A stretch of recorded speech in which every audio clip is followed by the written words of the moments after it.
দুর্গাদেবীকে ছোট্টুর সাথে পাঠিয়েছে বলে অর্জুন রেগে গিয়ে অহনাকে চড় মারলে সমস্ত বউরা মিলে একসাথে বাড়ি থেকে নেমে যায়। বন্ধুরা, আজকের পর্বে আমরা দেখতে পাবো পল্টু বাড়িতে ঢোকার আগেই বউয়েরা সব জেনে যায়।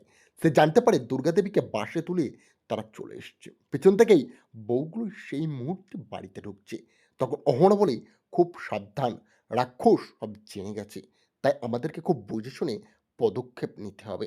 তখনই অহনা লক্ষ্য করে বড় দাদা অর্থাৎ পল্টু সবটা তার ফোনে আগে থেকেই নোটিশ করে ফেলছে। আর পল্টু বলছে, বাড়ি আসুক তারা, আজকে বুঝিয়ে দেবো কত ধানে কত চাল। পিছন থেকেই সেইখানে পিসিমণি ও তার বৌদি এসে উপস্থিত হয়। পল্টু পিছন করে দেখে তার বাড়ির বৌমারা সব ওখানেই উপস্থিত।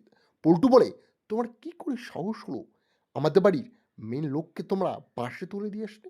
অর্জুন বলে, কি বলছো এইসব? তুমি মাকে বেড়াতে পাঠালে আমাকে বললে না তো? তখনই বড় দাদা এসে বলে, না, কোনো দরকার নেই তো। আর এই সব কিছু বলে কি হবে? যেটা অহনা করেছে সঠিকই করেছে তো।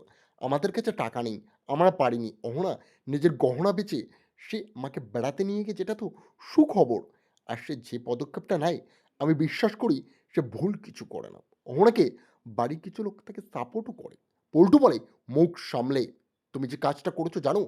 আমরা পাড়ার মুখ দেখাবো কি করে? ছোট্ট একটা লোক এবং তার সাথে মাকে ছোটবেলায় সম্পর্ক ছিল। যদি এটা পরবর্তী সময় বাইরে পাবলিকালি চলে যায়, পাড়ার লোক আমাদেরকে থুথু দেবে তো। তখন আমাদের মান মর্যাদা সব কোথায় যাবে?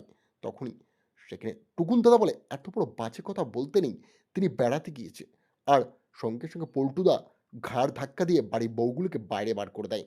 তারা বলে, এর বদলা নেব। আর ওই পল্টু যতক্ষণ আমাদেরকে সসম্মানে বাড়িতে ডেকে নিয়ে যাবে না, ততক্ষণ আমরা বাড়িতে পাও ফেলবো না।